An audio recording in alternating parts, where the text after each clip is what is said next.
Hey everyone! Welcome back to the channel. We're diving right back into the drama, and things are really heating up in the Heavenly Palace. So, remember those maids who blocked Susu from seeing the Hua?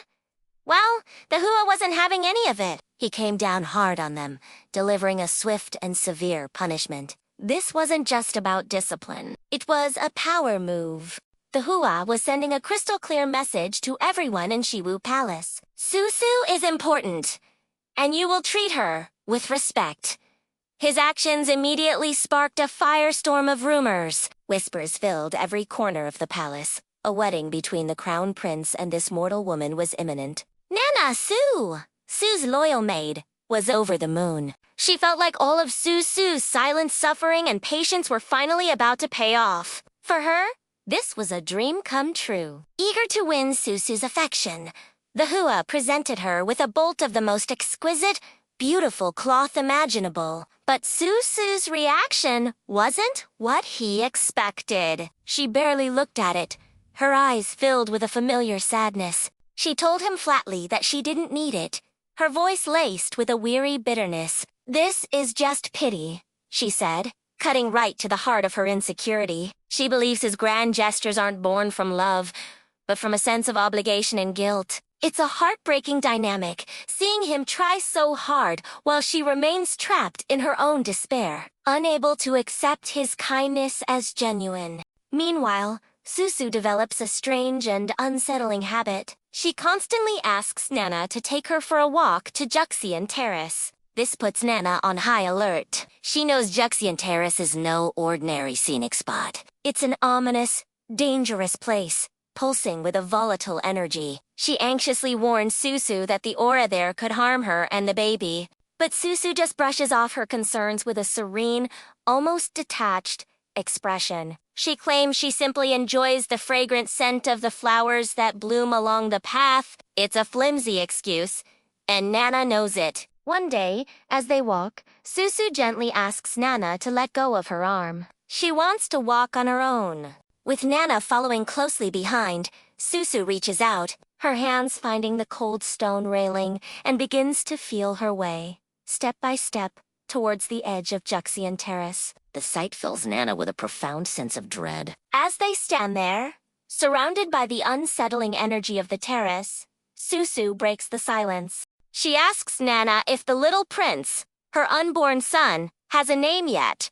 Nana confirms that he doesn't. After a moment of thought, Susu softly suggests, "Let's call him Ali." The name itself is simple, but the way she says it, in that place, sends a shiver down Nana's spine. The name Ali sounds like the word for separation or to leave. Nana can't shake the feeling that this is a terrible omen. A hint of Susu's darkening thoughts and her growing desire to escape her gilded cage, perhaps permanently. The innocent naming of her child now feels like a somber farewell. While all this drama unfolds, another familiar face arrives at the Heavenly Palace. Zheyan has come looking for the Heavenly Lord.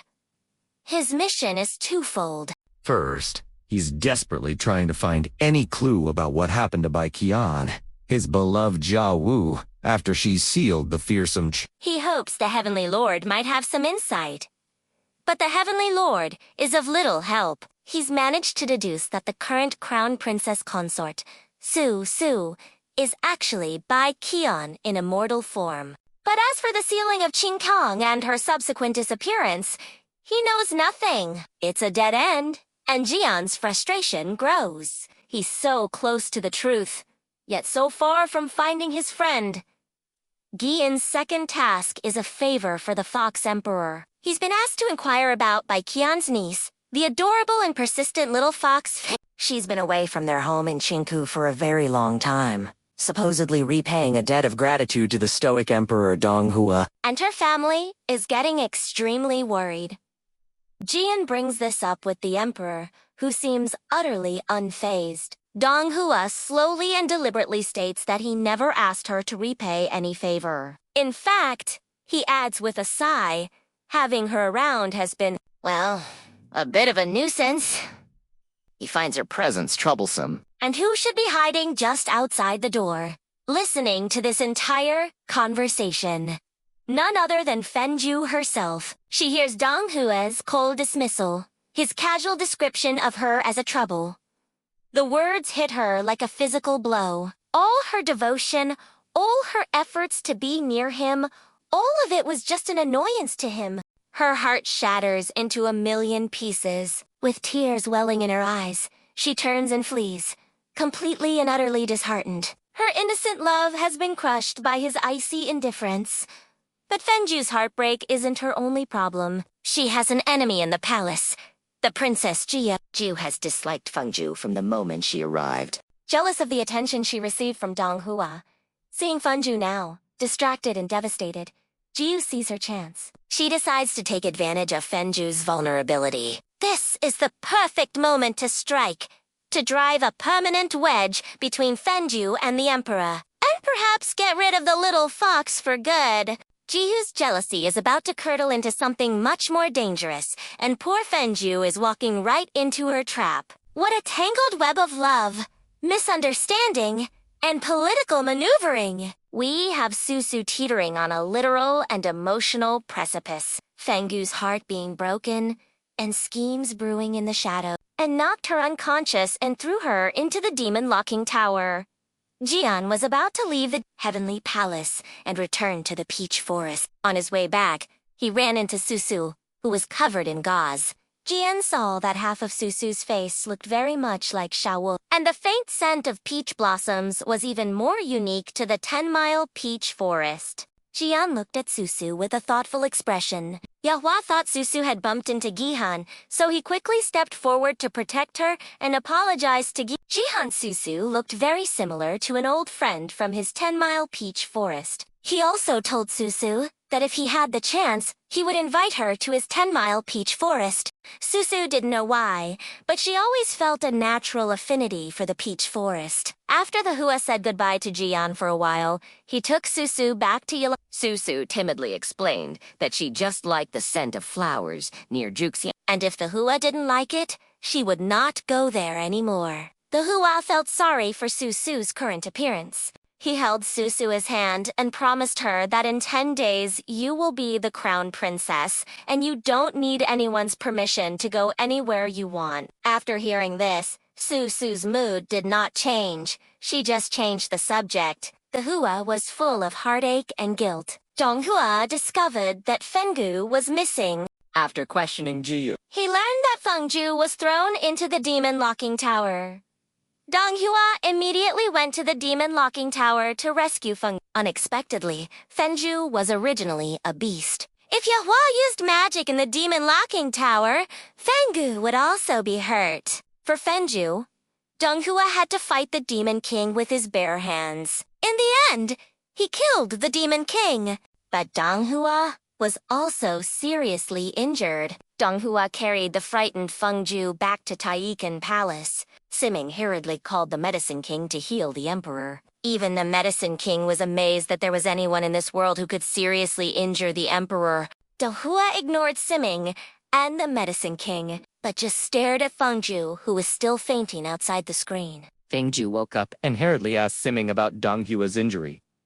Siming comforted Fengjiu and said that the old emperor was resting. Siming told Fengjiu with a serious face that the Emperor was a god made of stone and had no 7 emotions and 6 desires. He advised Fengjiu to leave early and go back to Qin. Fengjiu remembered what she overheard about the Emperor and thought about the trouble she had caused the Emperor here. She felt extremely guilty. Although she was reluctant, Fengjiu still held back her tears and left. She did not see the Emperor's deep gaze behind her. Upon returning to Qingku, Fengjiu learned her aunt had disappeared.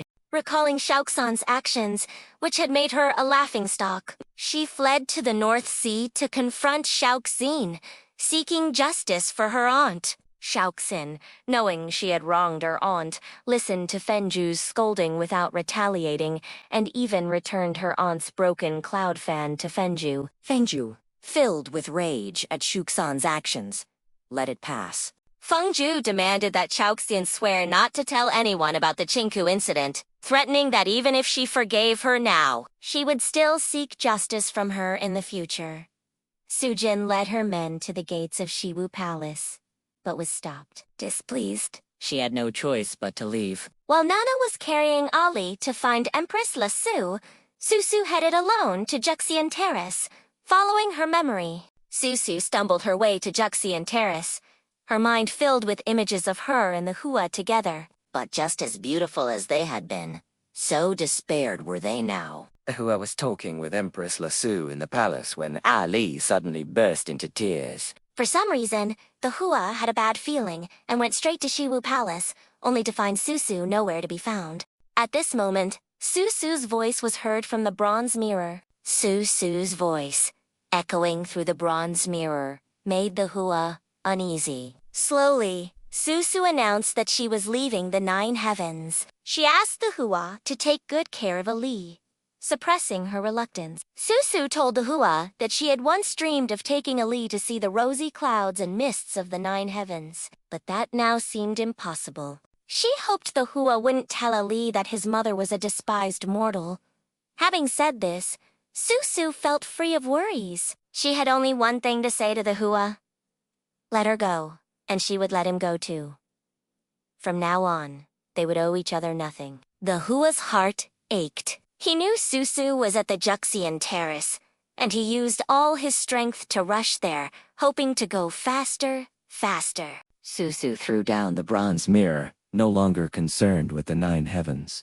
She leaped onto the Zhuxian Terrace. The Hua was still a step too late. Seeing Susu jump into the terrace, he followed without hesitation. But Susu didn't know that if a god jumped onto the terrace, their entire life's cultivation would be destroyed, while a mortal would be reduced to ashes. It was this terrace that broke Susu's seal. Finally, the past came alive. She was Su. No, she was Bai Qian. When Qing Kang sensed that his seal had been broken, his evil nature was aroused, and he tried to break through the Donghua bell. Donghua felt Qing Kang's movement, and understood that this was closely related to Bai Qian, who sealed Qing. However, for a moment, he didn't know what was happening. Tianjun and his companions exhausted their powers to rescue the Hua from the Zhuxian pond. But the Hua was seriously injured and unconscious. Tianjun, regardless of his own safety, tried to save the Hua, but was knocked unconscious by Liansong. Liansong and the Hua, as father, went to the East China Sea to search for the divine knowledge grass. And before leaving, they specifically instructed that no one, except the Medicine King, should approach. Zheyan always felt that Susu was related to Xiaoho, so he went to the Heavenly Palace again to find out the truth. He happened to see Yahua seriously injured. Zheyan was the most skilled doctor in the world, so the guards let Zheyan in at the risk of being punished by Liansong. Zheyan sent the others away and cast a spell to rescue the UHO. Although he didn't know why the UHO had Moyuan Zora in his body, he would not allow the UA to die, just because the UAA had the same face. If the Hua was Mo Yuan, then Kunlun ruins had been waiting for him for 70,000 years. When the first and third princes returned, gravely injured, they still hadn't retrieved the divine knowledge grass. Empress Susu quickly informed them that Zheyan had been inside the house all night. Zheyan then opened the door and announced that the Hua was no longer seriously injured, but his recovery depended on his luck. It would be best if someone close to the crown prince stayed by his side day and night. Su knew she should have searched for Susu, but she had already leaped into the Zhuxian Terrace and perished. Zheyan returned to the peach blossom forest from the heavenly palace, but he felt the breath of He followed the breath and found Xiaowo lying on the ground with scars all over his body.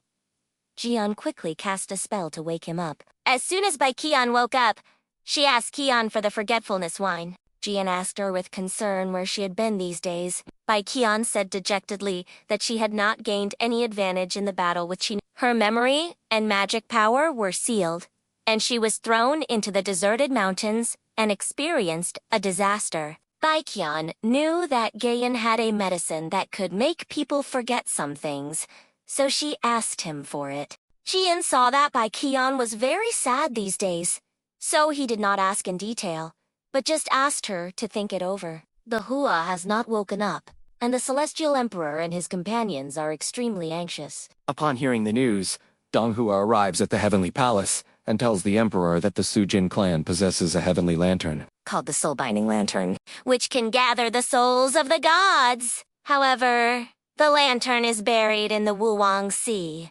buried with Sujin's mother. Upon learning of this, Sujin personally journeys to the Wuwang Sea to retrieve the lantern, but with one request: she wants to marry the Hua. The celestial emperor agrees, granting their marriage if the lantern can save the Hua. After retrieving the lantern, Donghua instructs them to hang it above the Hua's bed for 3 days, with the wick burning. After 3 days and 3 nights, the Hua will awaken. Bai Qian still went to Zheyan to get the medicine. Everything she had experienced was just a bad fate. After drinking this medicine, the fate between them would end, and there would be no Susu in Zhengyi Mountain in the East Desert. In his sleep, the Hua saw Susu sitting beside the bed where they had been married. She told the Hua without any regrets that there would be no Susu in the world from now on. The Hua opened his eyes slightly with heartache, but soon fainted again. The Emperor of Heaven asked his son if he was too harsh on the UAA.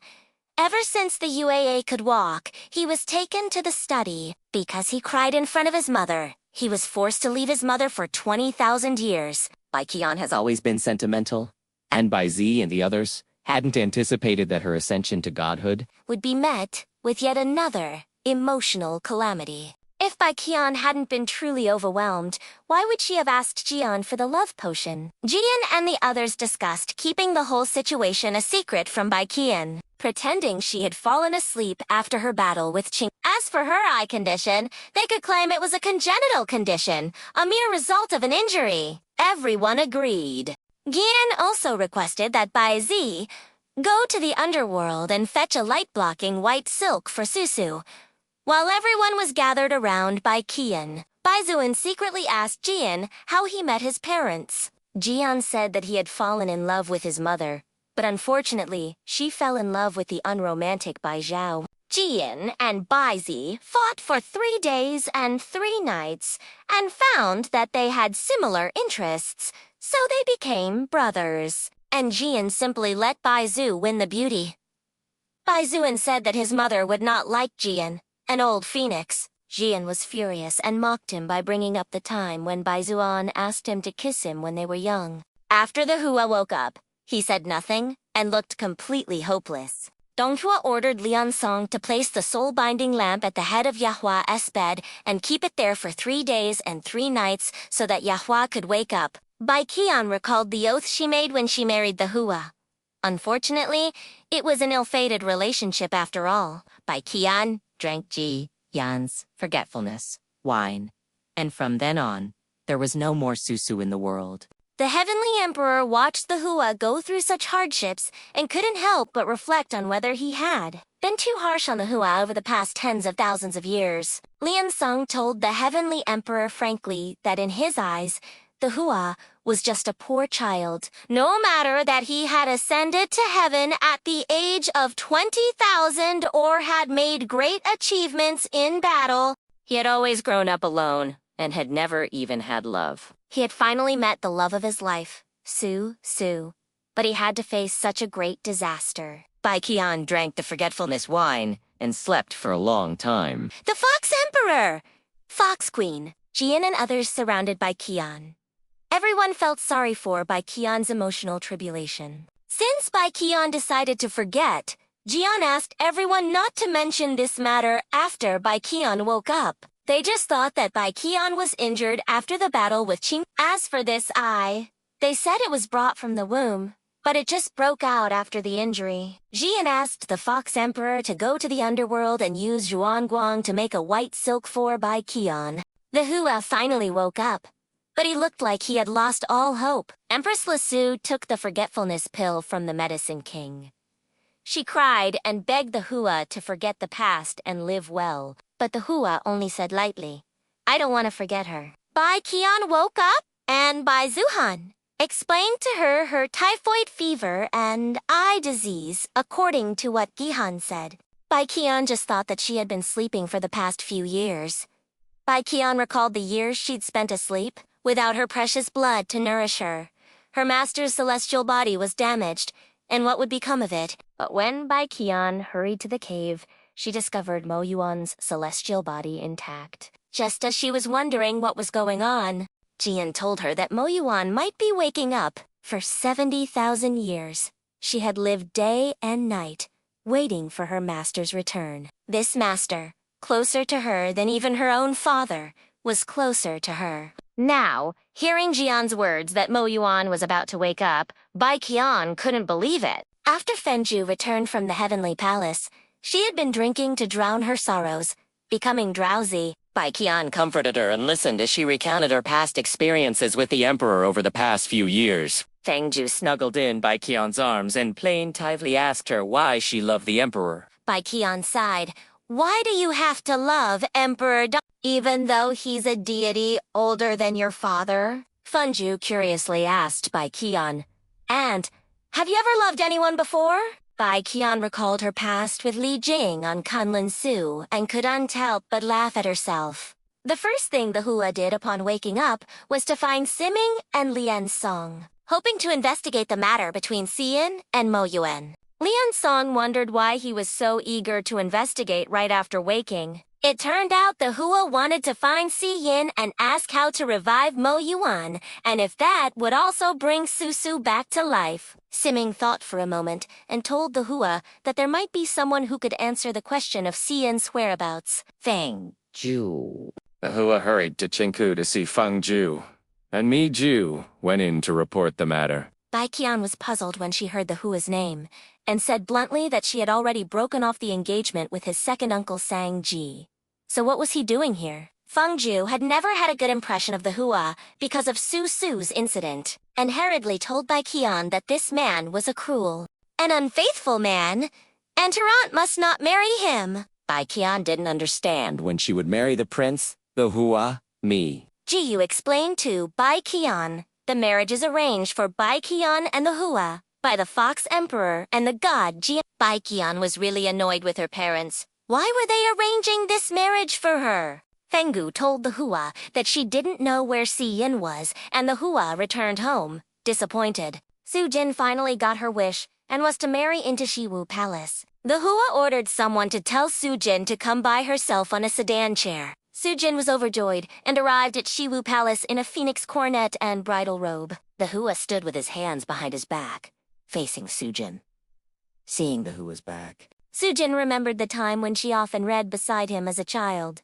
The Hua was so cold back then. Su Jin walked towards the Hua, step by step, her heart filled with deep love for him. As soon as she called out husband, the Hua turned around and stabbed Su Jin in the chest with a sword. Su Jin covered the wound, her eyes full of fear and doubt, but the Hua didn't even want to look at her. He turned and left, leaving her with only his cold back and the closed palace gate. The Hua was lost in thought as he gazed upon the jade purity Kunlun fan when it suddenly vanished.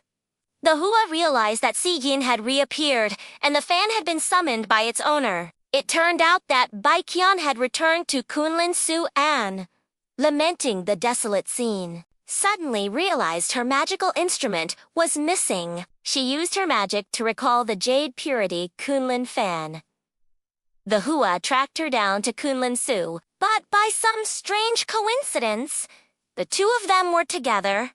Yet they didn't see each other. The Emperor of Heaven was waiting for the Hua in the heavenly palace. When the Hua returned, the Emperor of Heaven said to him earnestly that Su Gin presented the soul-binding lamp that day, and he also issued a decree from heaven in front of everyone, promising Su Jin to be the Hua's concubine. Now that the decree has been issued, no matter what the Hua does, this is an unchangeable fact. The Hua replied to the Emperor of Heaven with a blank expression, that since he had to give an explanation to the world, he would just agree to it. The Hua returned to his own palace and met Shin Nu, the fairy maid beside Su Jin. Shin Nu knelt behind the Hua and claimed that their queen had a way to bring Su Jin back to life. After hearing this, the Hua was stunned. However, apart from his bedroom and Yilan Fang Hua, it was none of his business where Su Jin lived. The Emperor of Heaven looked at the indifferent Hua and felt helpless. Please in the comments below. And if you enjoyed this breakdown, please don't forget to hit that like button. subscribe to the channel, and ring the bell so you won't miss our next episode. See you all next time.